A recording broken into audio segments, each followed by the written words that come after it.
नमस्कार और जूले दोस्तों, ये आज मेरा 5वां दिन है अनशन का पानी और नमक पर। मैं बिल्कुल ठीक हूँ। आज खुले आसमान में हम थे बहुत से साथियों के साथ और तापमान था -17 के करीब। और ऐसे में आप देख रहे हैं ये जो गिलास का पानी है ये न सिर्फ जमा है बल्कि फूल के ऊपर आया है, मगर ये बिल्कुल नहीं जमा है क्योंकि ये अल्कोहल है और अल्कोहल का जमने का तापमान है -114 और पानी का 0 डिग्रीज। तो ऐसे में हम अनशन कर रहे हैं लद्दाख के संरक्षण के लिए, लद्दाख में डेमोक्रेसी के बहाली के लिए। मगर ये सिर्फ लद्दाख की बात नहीं है, ये एक देश भर में विश्वास को दोबारा स्थापित करने की बात है। हमारे देश में सब कुछ है, लोहा है, कोयला है, मिनरल्स हैं, मगर कमी है तो विश्वास की, ट्रस्ट डेफिसिट, जिसके चलते अब लोग किसी पे भरोसा नहीं करते हैं। जनता नेताओं पर भरोसा नहीं करती, नेता अपने साथियों पर भरोसा नहीं करती और इलेक्शन प्रोसेस पर ही अब विश्वास उठ रहा है, इलेक्ट्रॉनिक वोटिंग मशीन्स पे विश्वास उठ रहा है। और ऐसे में फिर नेताओं से सीख के लोग भी फिर बिजनेसेस में भरोसा नहीं करते हैं, वादे तोड़ देते हैं। तो लद्दाख के साथ भी कुछ ऐसा ही हुआ। 2019 में हमसे वादा किया गया सरकार ने इलेक्शन मैनिफेस्टोज में खुलेआम लिख के कि लद्दाख को 6वें शेड्यूल में संरक्षण दिया जाएगा। और ये मैनिफेस्टो सिर्फ ज़ुबानी नहीं थे, ये लिखित में आप देख रहे हैं उनकी तरफ से वादे जो लिखित में थे। और 2020 तक फिर वो भूल गए ये वादा। फिर जब दूसरा चुनाव आया हिल काउंसिल का, तो लोगों ने यहाँ पर कहा कि हम चुनाव में हिस्सा ही नहीं लेंगे अगर इस तरह से होता है, तो उन्होंने बॉयकॉट करने का फैसला हुआ। इस पे सरकार ने स्पेशल एरोप्लेन, विमान भेजकर हमारे नेताओं को दिल्ली ले गए और वहाँ पर उनसे विनती की। और हमारे नेता भी बहुत भोले भाले होते हैं, उन्होंने विश्वास किया और वापस आ गए कि वो सब ठीक करेंगे। और यहाँ पर आके उन्होंने फिर से भारी बहुमत से रूलिंग पार्टी को जिताया, संसदीय चुनाव में भी और हिल काउंसिल में भी। फिर उसके बाद सरकार ने बिल्कुल भुला दिया इसको, 4 सालों के लिए टालम टोल करते रहे। और अब 4 मार्च को उन्होंने साफ साफ कह दिया, ना हम आपको लोकतंत्र देंगे, ना ही संरक्षण 6 शेड्यूल में देंगे। तो आप समझ सकते हैं ऐसे में लोगों का क्या भरोसा रह जाए। अब लोग यहाँ पर फिर से कह रहे हैं कि संसदीय चुनाव को आने वाले हम बहिष्कार करेंगे, बॉयकॉट करेंगे।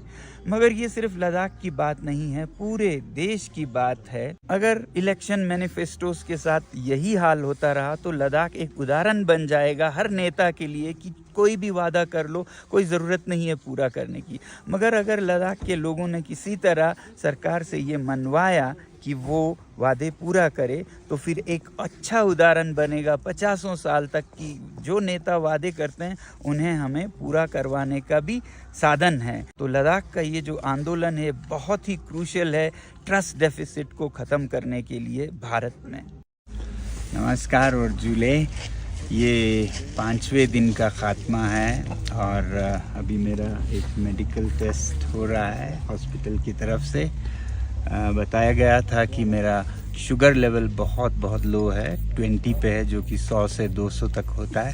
मगर वो जाहिर है, नेचुरल है, क्योंकि 5 दिन से कुछ भी अंदर गया नहीं है। तो बॉडी का अपना मैकेनिज़्म है, जब वो ग्लूकोज या शुगर नहीं पाता है तो वो कीटोसिस पे चला जाता है। खैर बाकी सब बिल्कुल ठीक है, वो भी ठीक है।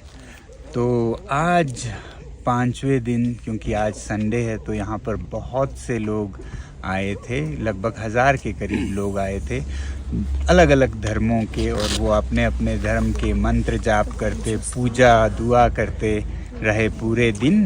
और मैं उम्मीद करता हूँ कि अगले संडे आप लोग भी अपने शहरों में लद्दाख के समर्थन में एक दिन का अनशन ज़रूर करेंगे, क्योंकि ये लद्दाख की लड़ाई नहीं है, ये सच्चाई, सत्य और लोकतंत्र की है। लोकतंत्र की, क्योंकि लद्दाख को यूटी बनने के बाद बिना लेजिस्लेटिव असेंबली के, बिना जन प्रतिनिधित्व के परमानेंट प्रेसिडेंट्स रूल में, यूँ कहिए एक कॉलोनी की तरह रखा गया है, जो कि भारत के किसी भी प्रांत में नहीं होता है। तो ऐसे में आपको समर्थन करना चाहिए अपने लद्दाख के भाइयों का। और फिर ये सच्चाई की लड़ाई इसलिए है क्योंकि अनेक बार हमारे सरकार ने हमें वादे किए और वो लिखित में हैं, इलेक्शन मैनिफेस्टोज में हैं, जहां कहा गया है कि लद्दाख की संस्कृति और पर्यावरण को संरक्षित किया जाएगा 6वें शेड्यूल में।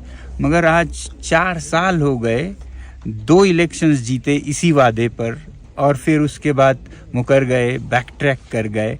तो ऐसे अगर हम चुप बैठें तो ये हम पे धिक्कार होगा कि कोई वादा करे, उसका वादा भी हम पूरा ना कर पाएँ। तो वादा करने वाले से ज़्यादा जो बहक जाए और चुप रहे उसका भी उतना ही गुनाह है। जुल्म करना गुनाह है, जुल्म सहना भी गुनाह है, जैसा कहते हैं। तो हमारी उम्मीद है कि इस सत्य की लड़ाई में सब जुड़ेंगे, क्योंकि जब हम कहते हैं सत्यमेव जयते तो सत्य की जय होनी चाहिए, नहीं तो भारत एक नया मिसाल शुरू करेगा, मिथ्यामेव जयते, झूठ की जीत होती है। तो ये किसी के भी फ़ायदे में नहीं होगा। और वैसे भी ये एक उदाहरण सिद्ध करेगा, अगर मैनिफेस्टोस का यही हाल होता है तो अगले चुनाव में जो वादे किए जाएंगे वो सब इसी हालत में होंगे। ऐसा न हो, इसलिए बहुत ज़रूरी है कि लद्दाख अपने वादे पूरे करवाएं। और हमें पूर्ण विश्वास है कि किया भी जाएगा, आज नहीं तो कल, क्योंकि हमारी उम्मीद है कि ये जो सरकार है जो भगवान राम पर इतना आस्था रखती है, तो भगवान राम तो मूर्तियों में केवल नहीं अपने आदर्शों में जीते हैं। और उनका आदर्श है रघुकुल रीति सदा चली आए, प्राण जाए पर वचन न जाए, प्राण जाए पर वचन न जाए। तो हमें उम्मीद है कि अपने वचन पर खरा उतरेंगे और पूरे देश के लिए एक अच्छा मिसाल सिद्ध करेंगे। बहरहाल बहुत बहुत धन्यवाद आप सभी का। अगले रविवार 17 तारीख को उम्मीद है आप लोग अपने अपने शहरों से लद्दाख का और सत्य का समर्थन करेंगे। धन्यवाद।